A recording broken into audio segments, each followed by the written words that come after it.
Hello, everyone, and welcome to another episode of Voices of the Resistance, where we give a platform for all who resist terrorism.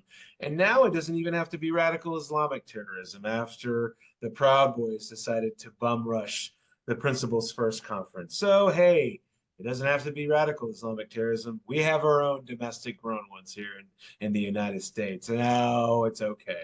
Before I get started, I want to go ahead and start introduce our amazing guests. As always, it's good to see my brother Nazrullah John Safi, the combat interpreter. How are you? I'm I'm good, doing bro. pretty good. Yeah, I'm doing Okay. good. How are you? I'm almost moved in, almost. So the Well, place that's behind me is starting to maybe look somewhat decent. Uh, it looks well, what is good. that I'm glad house? I love it. because the rest of the house is a catastrophe. So, without further ado, let me introduce a frequent guest on Voices of the Resistance, the last commander of the Afghan National Army Forces, Chief of General Staff, Lieutenant General Hibatul Alizai. Hey, brother, how's it going, man? Hey, brother. It's good. Great being here again with you. And hello, Nasirullah John Safi. How are you, brother? I'm doing well. We're pleasure to have you on the show. We did have Thanks. some issues, but we got it. Here we are. Yeah, Thank you. Thanks. we're Thank now you we're so we're much. using Zoom instead of Riverside. Buckle up, people. Who knows what will happen?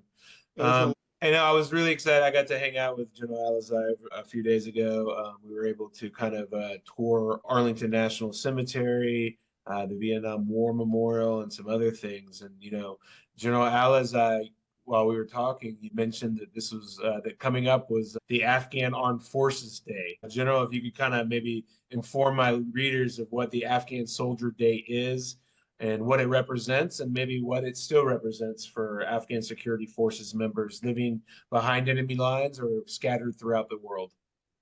Yes, thank you, brother, again. And I remember when you were here, we had a chance to visit Section 60, I guess, which were the all those fallen soldiers and that were part of the global war on terrorism, especially Afghanistan and Iraq. And you remember that we had a couple of friends that we remembered from old days, and we had to go and see like it's the same kind of day for Afghans, like just to honor the fallen soldiers, and those are veterans of Afghan army and Afghan national defense and security forces, and the ones are right now nowadays scattered and they are left behind the enemy lines and in a very bad situation. But however, this day was recognized as the Soldier Day. We call it Noi Hut, 9th of Hut. Sometimes it's 28th of February, 27th. Like it depends on the calendars every year, and it's different. But the 9th of Hut is the day, and it was recognized in 2019 as the Soldier Day, or it was 2017. It was recognized as the Soldier Day, and since then we have been celebrating that. When we were in Afghanistan, we were doing that, and after the collapse, we still have that one day that we all ANDSF officers, soldiers, NCOs get together to different venues and channels and the different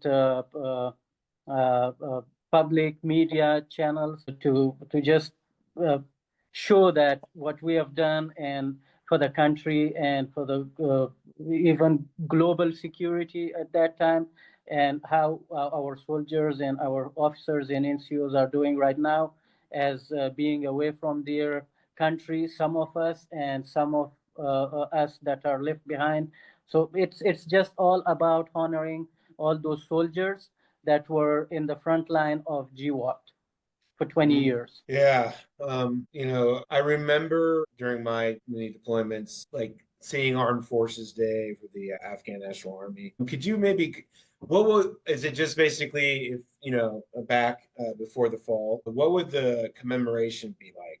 Is it just like parades, or is there speakers, or is there prayers, or is it all of the above? I think all the above was being included into the Soldier Day. And thanks to the Afghan people back in the days, we had a lot of appreciations. And still, some even civilian Afghans are also celebrating through social media and media, and that's a great sign, and that's the sign that still people understand the values of our sacrifices. And in old days, when we were celebrating this day in Afghanistan, it would be in the Ministry of Defense, Ministry of Interior, National Directorate of Security level. The president would participate with his members of cabinet, especially war cabinet members, and then it would include all the corps and the PHQs, police headquarters, in provincial level and district level, like all from up to the low or low to the up. Everybody would celebrate that with having poems and having some national songs and anthem, and having or memorizing or having a memory of those fallen soldiers and NCOs and officers, and some generals, of course, would be part of that. And it was a very proud day for all of us, and we really had enjoyed those days. And still, we with that taste, we are still trying to memorize our fallen soldiers, officers, generals, and to just heal the pains of our soldiers that are left behind, and just to be connected with them through the soul we all have together. Yeah. Well, that is so awesome, and I'm so glad that you guys are still doing it, despite everything that's been happening to lots of soldiers that have been left behind in Afghanistan. And I know, like, so many people, they cannot do it physically, but all Afghans are still appreciating everything that you guys have done in the last 20 years. So we're commemorating and appreciating everything in our hearts, whether here overseas or back home in Afghanistan. You guys fought. Yes, and they fought bravely, regardless of what the Biden administration said. They disparaged the honorable men by a man who never fought a day in his life. Anyways, the thing is, General, could you tell us a little bit about like what Afghan soldiers do now? Like, was there like meetings? Did you guys get together here in the United States, or was this just kind of like what veterans do? They maybe get together, have a meal, tell war stories. Half of them are lies. So I don't know if that's a commonality between soldiers here. Yeah, man. Well, we all know that the soldiers fought, the officers fought, the ANDSF did the fight. It was their job to fight against the global war on terrorism. It was our job to fight the global war on terrorism until we could. And I remember the days. I will touch base a little bit what we have done in 20 years and how many people we have lost. And I will just tell you some brief stories about how those days were looking. You know that I have started as the ANDSF member of the family back in 2004 and 5. And then I became a 3-star general working in a 4-star position. So like me, we had hundreds of generals, and we had thousands of officers and thousands of NCOs and soldiers. So it reminds me the days when we were fighting, and the Afghan people and Afghan population, men and women, they were allowed to go to schools, they were allowed to work, they were allowed to do everything, have freedom and do everything what they wanted. But we are proud, all of us, that we were doing that job, and we could offer something better for our citizens, for our people in Afghanistan. And in 2016, I remember that I joined the JSOC as the deputy director of from the India side, like Joint Special Operations Coordination Center at that time. And coordination center doesn't work out in a country like Afghanistan. But we were able to work. We were able to work it out, man. And we used to have joint meetings between Ministry of Defense, Interior, and National Directorate of Security, or NDS, and some other branches. I remember in those days, while the G1 and G2, G4, they would be like reporting about the casualties and the numbers of men we have lost. So till then, in the war against global terrorism, it was around 45,000 people. Army, Indians. And then it grew up in last 5 years, after 2016 all the way to 2021, and added 50 more thousand to the casualties. I'm not talking about those soldiers that were wounded. The war was not easy, but as far as we had our partners and global friends with us, Shana Bashana and hands on Shana or hands on shoulder after 2014, especially, it worked out till 2021. But then when we had weapons but no ammunition, at that time it led us to the collapse. But still, the soldiers, the officers, they are scattered. They are big number of them are still in Afghanistan. The second biggest population of soldiers that we have, that's in Iran, Okay. and Yeah, not a great place to be. yeah, and Never. Pakistan, of course, Turkey, parts of Europe, Australia, Canada, and around 15,000 of us are here in US, including zero units. So we just try to come together as much as we can through Zoom meetings or Yeah. through some kind of WhatsApp groups and Yeah. Signal groups, whatever we can. We are like like an army in exile, Yeah. acting like that right now.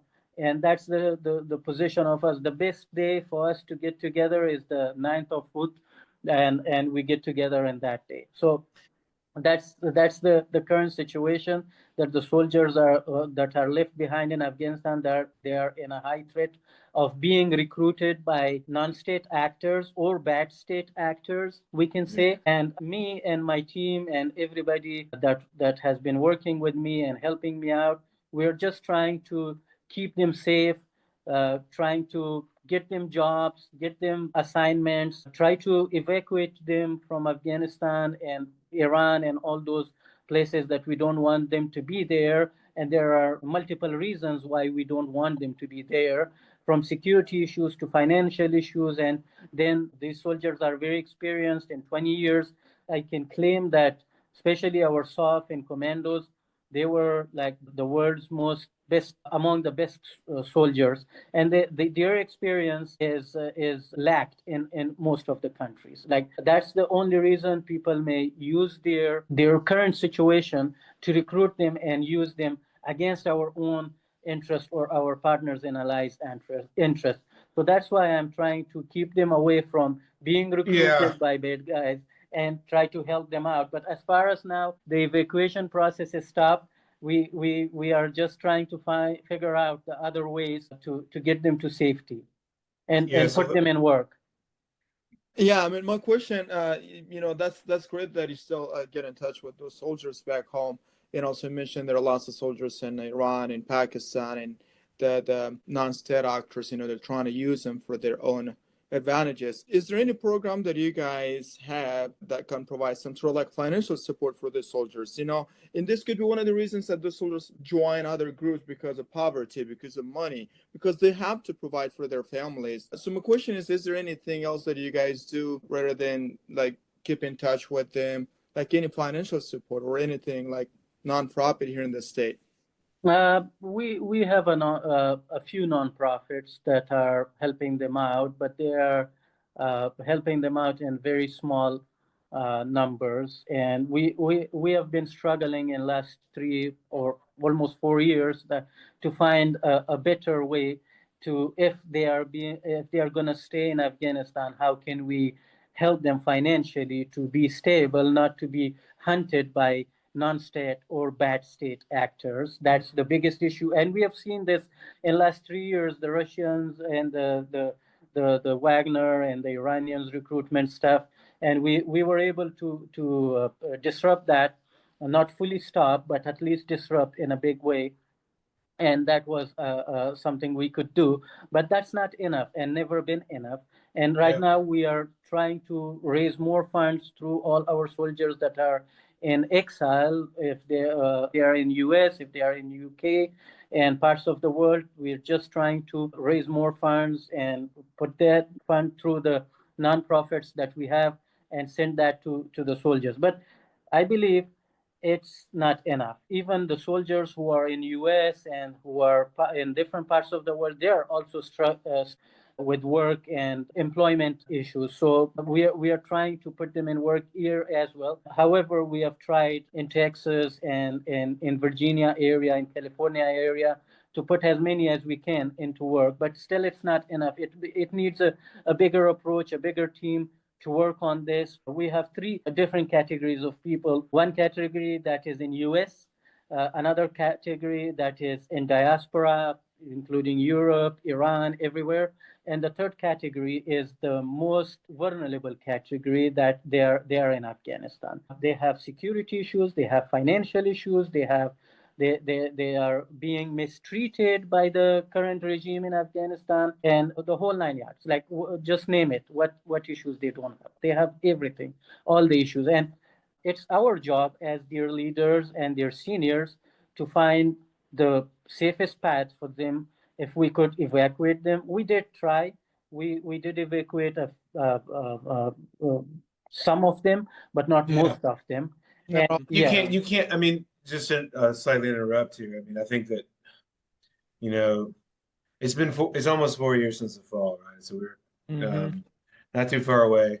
Um, and, there's a lot of stuff going on in the world right now. When I look at all the different problems that the United States is currently facing on the geopolitical chessboard, I would say that it goes Ukraine right now, trade, war, a focus on the border, maybe going into the cartel land, and somewhere in the, is like Afghanistan. Even after, a former Afghan combat veteran took a car and rammed it down Bourbon Street less than 2 months ago, inspired by the Islamic State, if it was just inspired. It seems to me that one of the things that is missing is, we really need a spokesman inside the Trump administration to really champion the cause of what we're doing.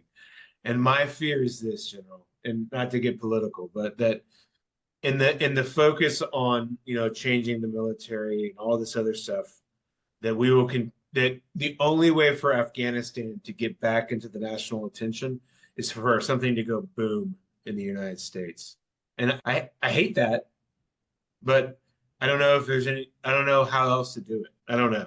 What thoughts? yeah, I think that would be the most unfortunate, and that would be no different than 2001.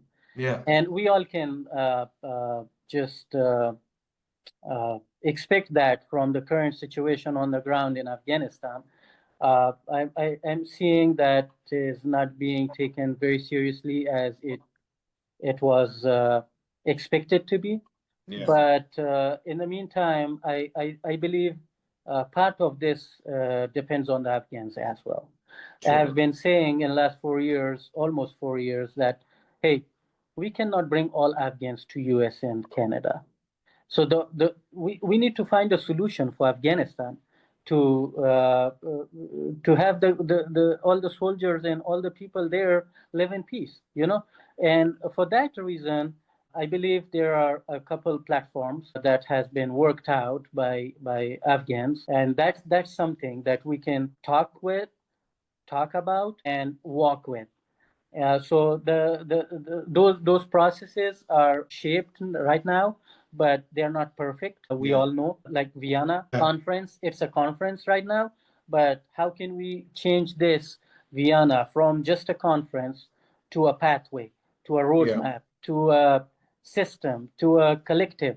Like it won't take a lot from us to take it to the next level of expectation of Afghan people to be managed in the meantime, and also to have some effects. And like Herat conference is also one of those conferences that could be used as the body to work on what is gonna happen to Afghanistan after Taliban.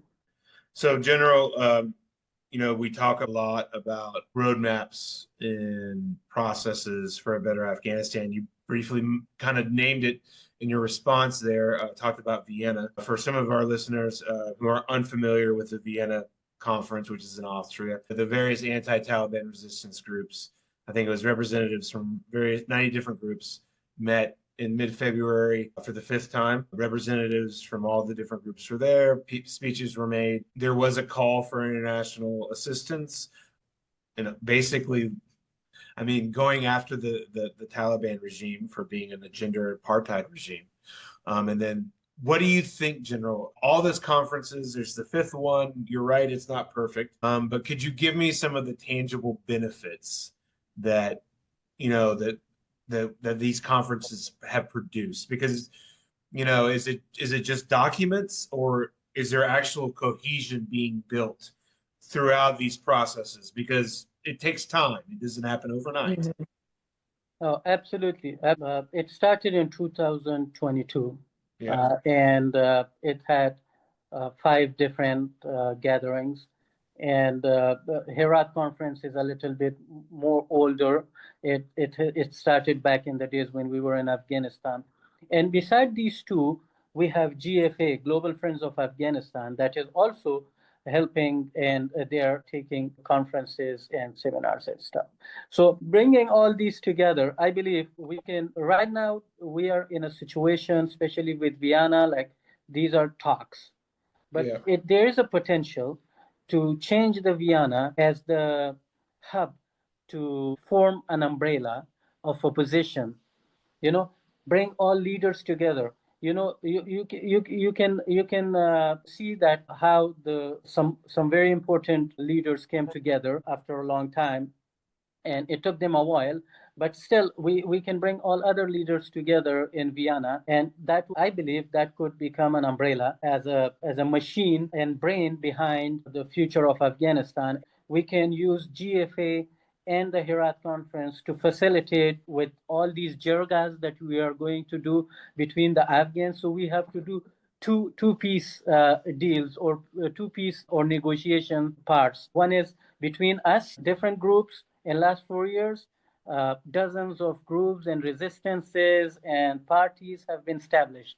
So I don't think the world will be able to talk with all these dozens of groups Sure. and parties, especially US. I don't think they have enough time to talk with 12 or 10 or 15 different Nor groups. attention spans. So at one point they have to come together. Why not? They should come together now. Then it's too late, and that would be one part. And then the other part would be like how to bring these people to the Vienna conference to work together.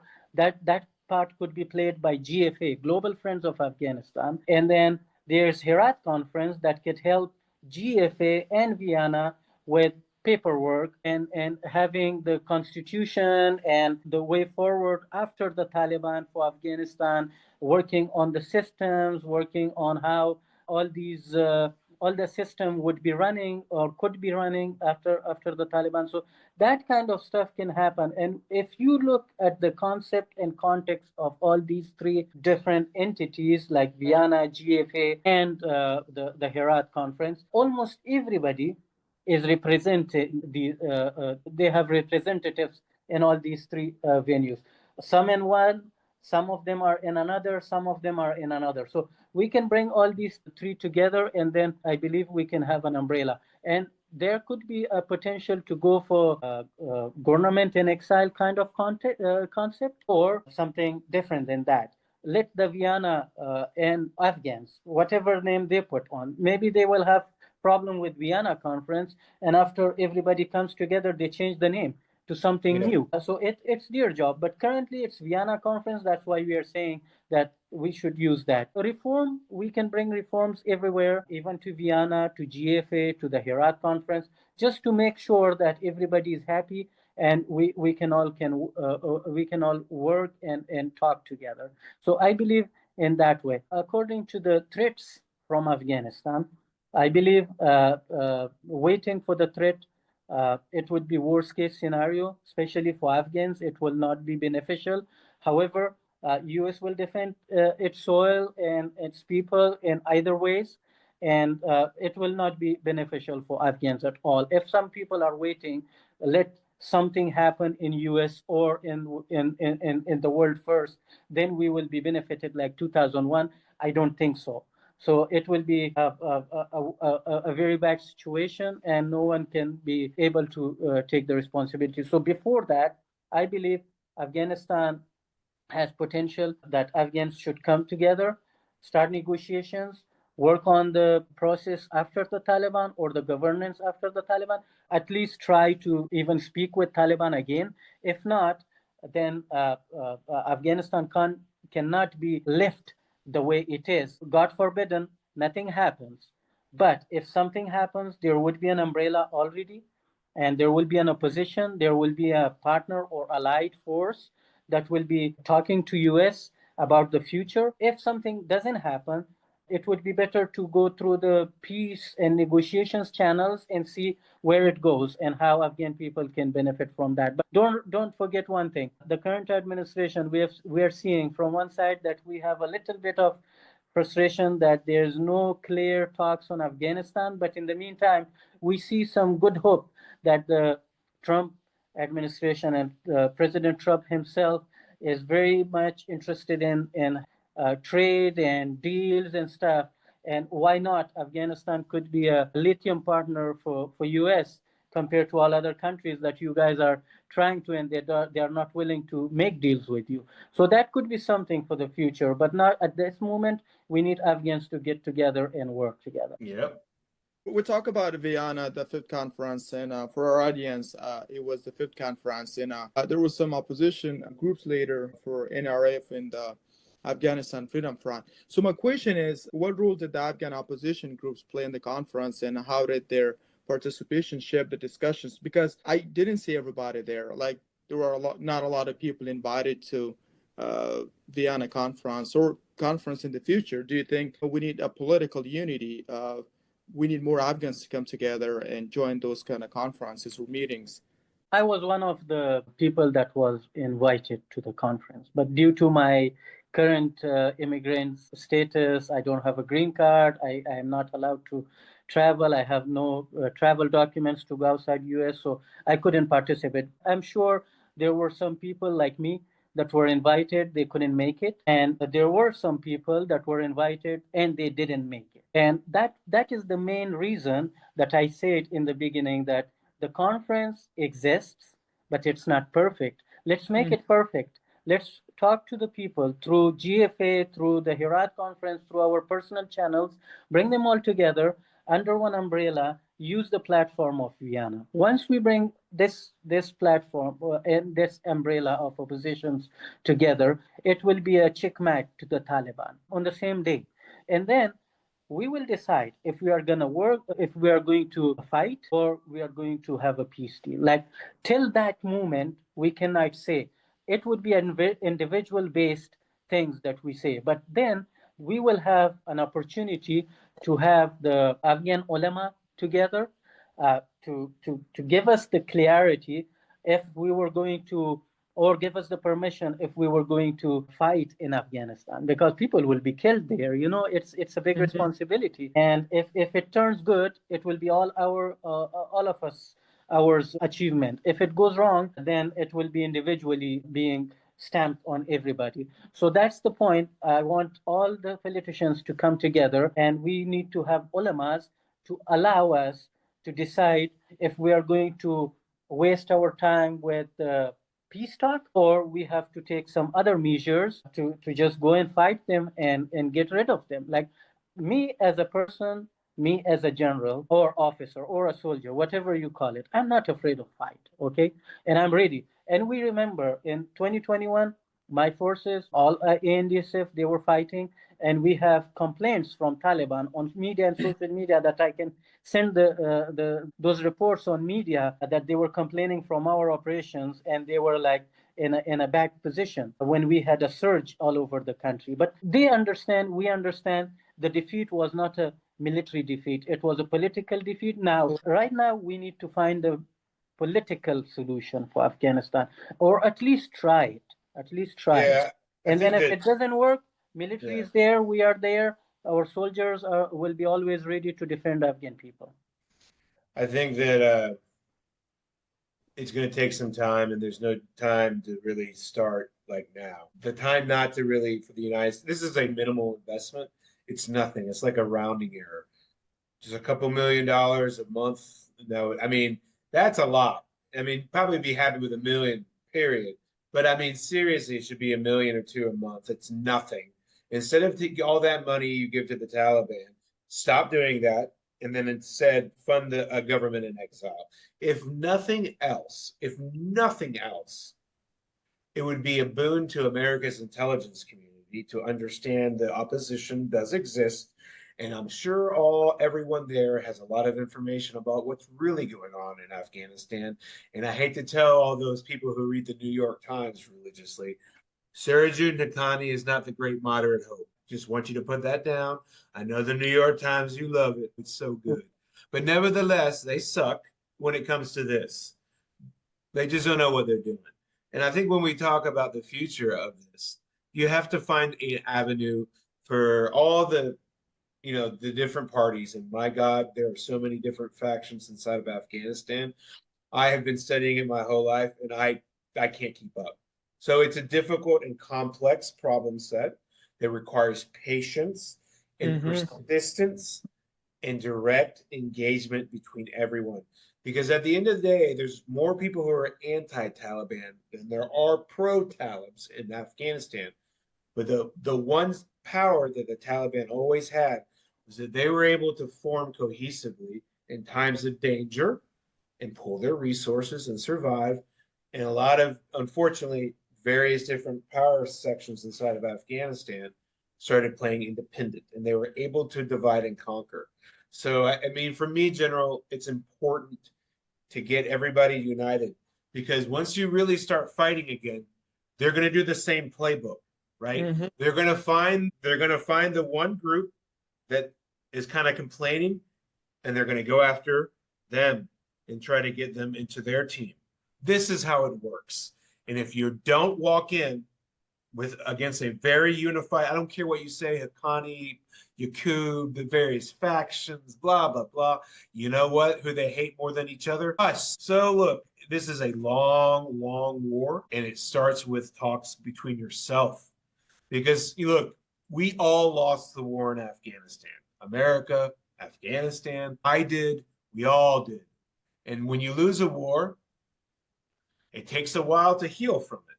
And I was talking to the general about this during our walk. You know, personally, I'm tired of healing from it, and I'm ready to like start doing something about it because there is only one real counterterrorism strategy in Afghanistan, and that's overthrowing the Taliban or liberating the Afghan people or whatever legal term I'm supposed to use. Let's end the show on a little bit of an upbeat to all of our Afghan listeners and all of our Muslim listeners. Ramadan Mubarak. I wanted to have some of my Afghan brothers here to kind of maybe explain it. What is Ramadan? Most people don't know. It's not like Christmas. Sorry, that's what people say. It's like Christmas. No, but maybe you guys can maybe explain a little bit. John, as a former interpreter who had to explain this to American soldiers probably every 6 months to a year, could you maybe give our listeners a Reader's Digest of like Ramadan, what it represents, what are Muslims doing? Well, I've been explaining this to so many of my colleagues too. I've been telling everyone about Ramadan, and like exactly like this is not Christmas, okay? It's not even equivalent to Christmas. It is one of the pillars of Islam, where Muslims practice Ramadan once a year. It is from sunrise to sunset. Here where I live in the Pacific Northwest, so I wake up at 4:30, and I stop eating at 5:30. It's quite it's quite early. I know I'm not a early bird, but I have to. So we wake up at 4:30, and that's like our first breakfast. And we stop eating at 5:30 a.m. All the way to 6:05 p.m. So I don't know, it's like 10 or 12 hours fasting. No water, no food, and there's a lot more going into that.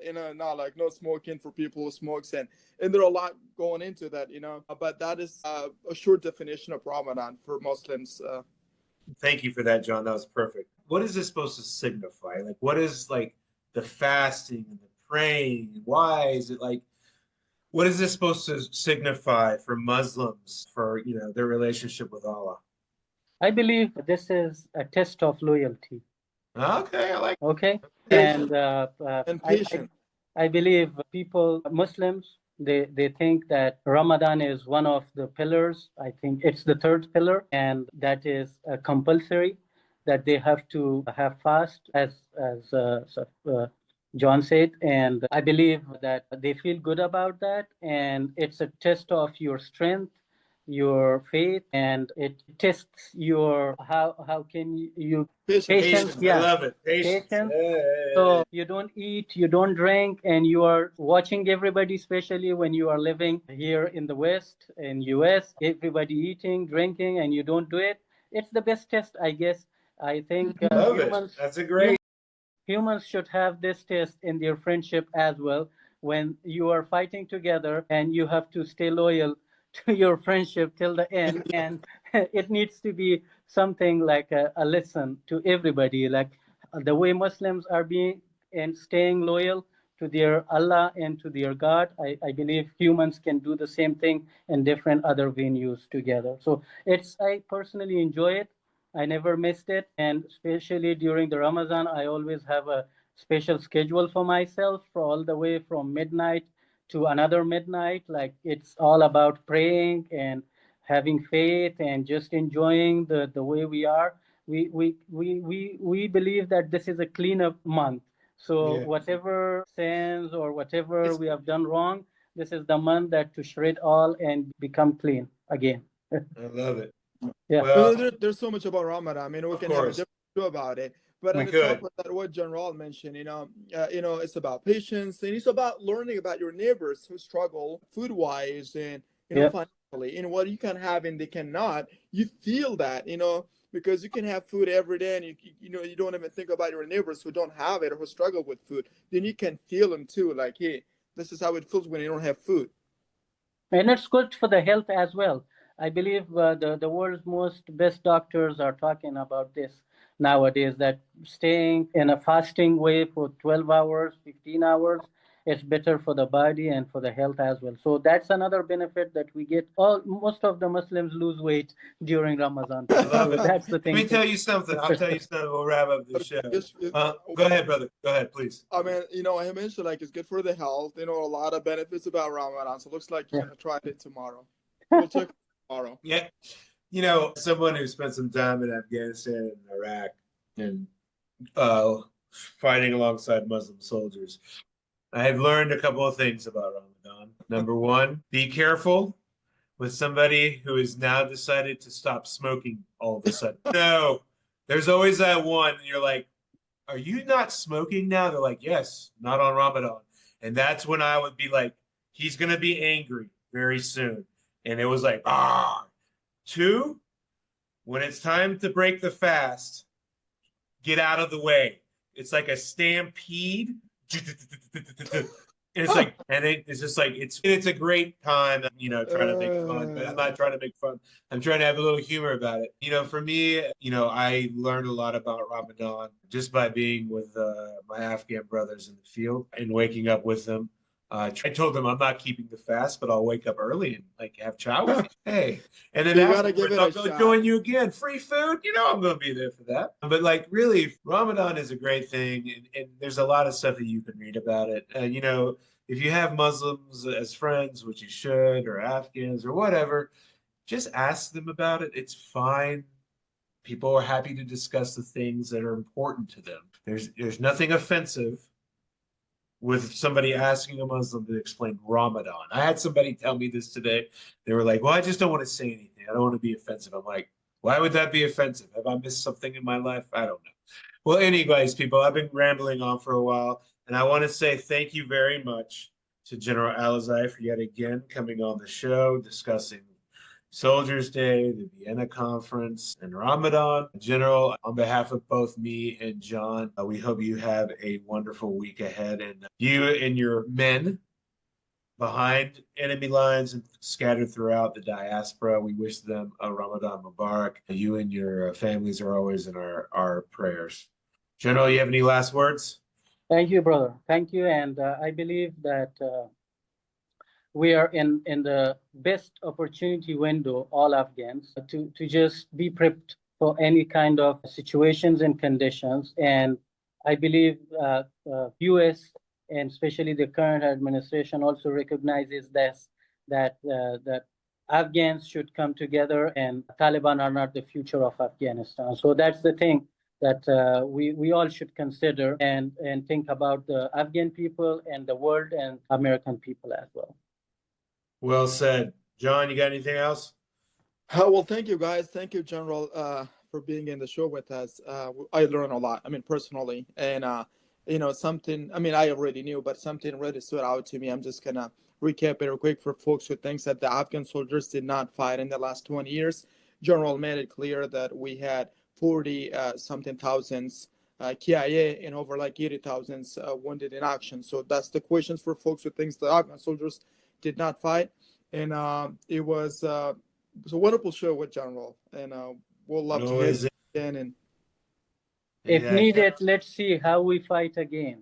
Yeah, that's exactly right. I tell you Yes. what, man, when some old guy wanders on a stage and starts saying stuff like somebody didn't fight, you should automatically look at that old man on the stage and go, get off the stage, sir. Anyways, right? There's nothing more dishonorable than losing, than the person who stabs somebody else in the back, than having the audacity to blame the victim for your own defeat. Well, with that, I'm going to sign off. This is GCV6, and until next time.